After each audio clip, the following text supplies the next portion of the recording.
That was a statement, not just to the AFC West, not just to the Chiefs, but to the entire NFL, that the Chargers are ready to take the next step. I know we felt like the Bolts were dead in the water after the injuries to Slater and Alt and then a dismal loss to the Jaguars. But now, riding a 3-game winning streak, the Chargers are going to the playoffs on a high and hoping to make a run to the Super Bowl. What's up, everyone? I'm Sam Peña, a Bolt fan in the Berg for Chargers Digest, where we talk about all things Lightning.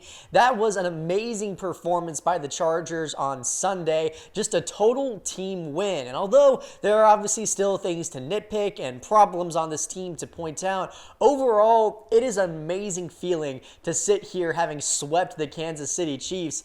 I remember the last time that happened was back in 2013. That was the year the Chargers went to the playoffs, and it was the first year under Mike McCoy. That in a lot of ways was kind of the formative years of my fandom for the Chargers. I was a fan long before that, but that was the first year where I really felt fully invested in seeing this team rebuild and not just, kind of living off of what Norv Turner had built there for so many years. Now here we are over a decade later after multiple different attempts to rebuild, and this is the first time I genuinely feel like this team is moving in a positive direction. Now, I still do believe that this team is not capable of winning a Super Bowl given all the injuries to the offensive line. I don't think it's sustainable for a long-term playoff push, but I'm just going to revel right now in the excitement of finally putting an end to the Chiefs dynasty and hopefully giving this team a chance to be able to win multiple Super Bowls in the future. So we're going to talk about that Chiefs victory, then we're going to talk about what the team needs to do moving forward, and finally what the outlook looks like for the Chargers moving into the playoffs, what those playoff scenarios might possibly be. So without further ado, let's talk about it. First things first, you can't talk about this game without mentioning the incredible play of the Chargers defensive line, specifically the trio of pass rushers in Tuli Tuipulotu, Khalil Mack, and Odafe Oweh, who the Chargers acquired in a trade. The three of them together were an absolute menace against the Kansas City Chiefs on Sunday. Patrick Mahomes simply had no answer for the pass rush that Jesse Minter was bringing his way. The first drive of the game, the Chiefs scored a touchdown, and then after that, the Chargers just locked in defensively. When you take a look at the numbers, the edge rushers since week 8, Khalil Mack has 30 pressures with 4 sacks, 10 run stops, and 4 quarterback hits. Tuli Tuipulotu has 28 pressures, 7 sacks, 6 QB hits, and 8 run stops. And then Odafe Oweh has 19 pressures, 6 sacks, 2 hits, and 6 run stops. The interesting thing to me about those numbers is that all three of those guys are producing against the run. There was a stretch of games there between the Giants, the Commanders, and even the Jaguars game where it felt like the Chargers simply couldn't stop the run, and though I don't think that problem has been completely solved by Minter, I do think we're starting to see all three of these edge rushers begin to develop a little bit of that run defense that we are expecting out of them. Khalil Mack has always been a solid run defender, but he can't do it all by himself. Tuli Tuipulotu has been a bit up and down with his run defense, but the last few weeks, he's been extraordinary against the run. And then Odafe Oweh has always been weak against the run, but he's finally starting to show a little bit more of an edge-setting presence, which the Chargers need. They still are going to primarily be using him in a pass rush set, but overall, I think all three of these players are showing why the Chargers invested so much in them. I think both Tuipulotu and Oweh have earned a contract extension in the offseason to showcase what they could be as a 1-2 punch for the Chargers moving forward. I would love to see Khalil Mack also get an extension this offseason, although that's probably going to be a bit more of a long shot just given his age. But overall, all three of these players are producing for the Bolts and giving this defense a fighting chance every single week. When you take a look at Tuipulotu specifically, I think he's been the most impressive performer this season for the Chargers. Right now, he's 6th in the NFL when it comes to splash play percentage at 15%. He's someone who's just always in the backfield, always being a menace. He basically single-handedly destroyed multiple drives for the Chiefs offense. He's someone who is showing that he can be that next top-tier pass rusher, and it's nice to just see that gradual progression over the course of his career. Right now in the season, he's at 64 total pressures, which is 7th most in the league. He has 12 sacks right now, which is tied for 5th, and 12 quarterback hits, which is 10th at the moment. Overall, he's someone who is showing that the Chargers made a a good pick in him, one of the last solid picks I felt like by Tom Telesco. And I believe this is a sign for the Chargers of what this defensive identity can be moving forward. Having Tui Pelotu anchoring the pass rush and then Derwin James anchoring the pass defense. I think for a long time coming, this Chargers team is going to be able to be a stalwart team when it comes to the defensive side of the football. Taking a look at the defensive grades overall, Deion Henley was tops. He was everywhere for the Chargers at 91.6 with his grade. Tui Pelotu and Derwin James are solid. Then you see Odafe Oweh at 77. And how about Tony Jefferson? Showing that he can still play in the NFL. Jefferson was somebody who was ejected from the game on Sunday. I really felt like that was a pretty unfair ejection. I know he had multiple big hits in the game, and I feel like the refs were just trying to calm some of those tensions. He did not deserve to get ejected for that hit. I understand that it was helmet-to-helmet contact, and all the Chiefs fans on Twitter are crying about it. Speaking of which, they need to learn how to take a loss. It's kind of crazy some of the things they're saying. Chargers are not a dirty team whatsoever.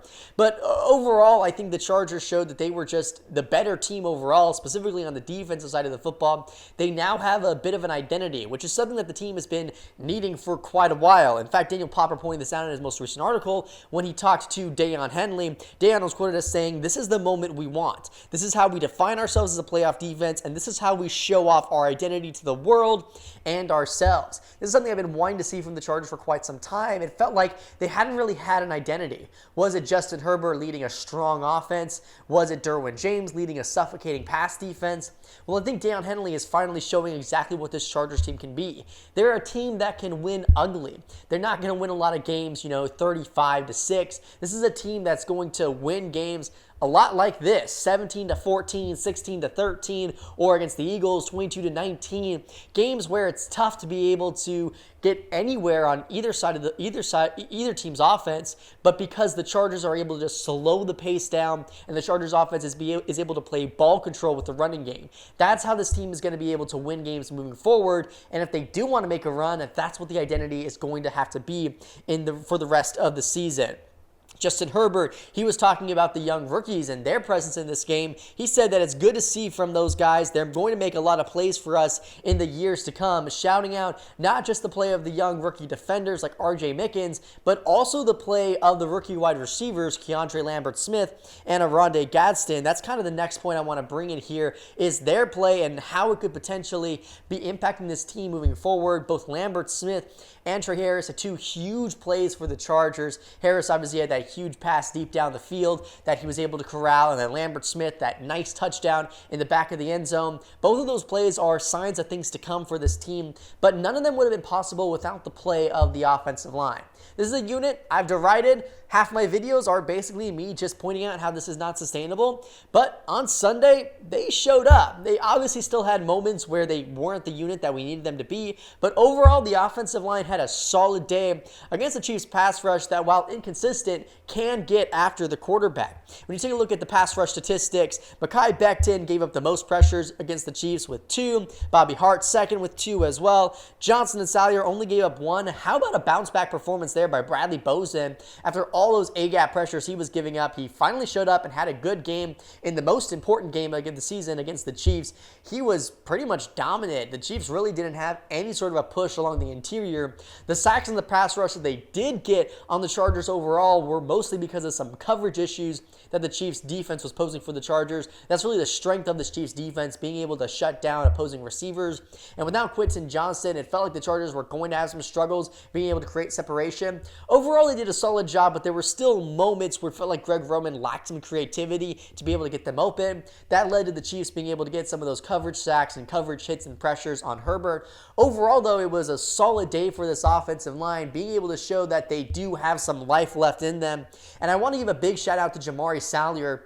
He was someone who was derided by the entire Chargers fan base after last year's game against the Houston Texans in the playoffs. He was a big reason why the team lost that game, but the Chargers decided to keep him around for depth reasons, and now because of the injuries to Alton Slater, they finally decided to move him back to his most natural position at left tackle, and he's performed admirably there over the last few weeks. When we take a look at the numbers, in Week 13, he had a 72 overall pass grade, then in Week 14, 77, and then last week, 73.5. Those are solid statistics. He's not going to ever be a franchise left tackle, but he's someone who can, at the very least, get in the way of those edge rushers and slow them up just a little bit to be able to give Herbert enough time to be able to make a play.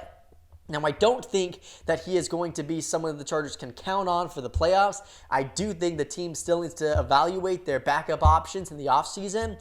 But overall, happy to see Salyer being able to perform at a relatively stable level for the Chargers. That's what they need if they're going to be able to make any push in the playoffs. And a big part of why they were able to be successful this week was because of the play of not just their running backs, but also of their rookies as well. I mentioned KLS, his grade at 74.1.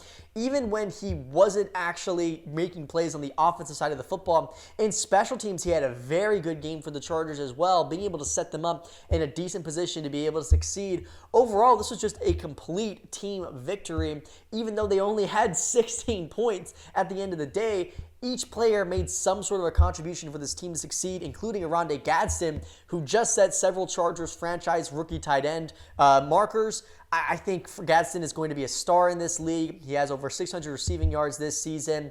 But I think the big star of the game and the most important piece of the game for the Chargers was their running game.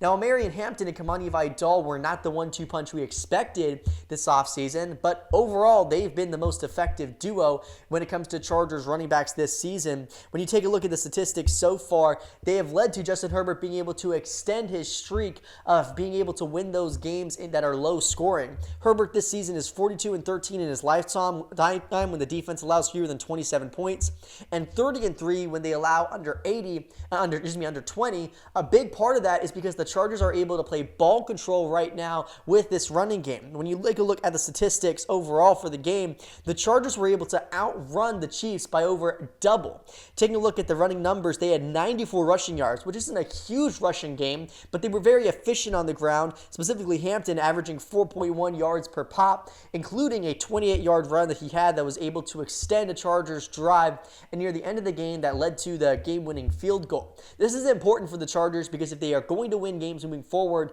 they have to keep possession of the football as much as possible. And they also have to be able to establish the run because you don't want Herbert taking as many hits as he has taken so far this season. Now, do I think this is a sustainable approach for the Chargers offense? No. I think at some point they're going to run into a team that is going to do exactly what the Jaguars did, which is they're going to be able to play ball control against the Chargers, run the ball a lot, expose some of the weaknesses the team has shown this season, and hit Herbert a lot. But so far, the Chargers have been making the right moves to be able to adjust to that. I think Greg Roman deserves a little bit of credit for his ability to adjust the offense into heavier sets, being able to chip a lot more into some of those formations, running Herbert a lot more out of the gun and also out of the pistol to be able to give him an extra half step or an extra half hitch there to be able to get the football out. There are things the Chargers can do to be able to mitigate the problems they've had this season, and so far they are doing them.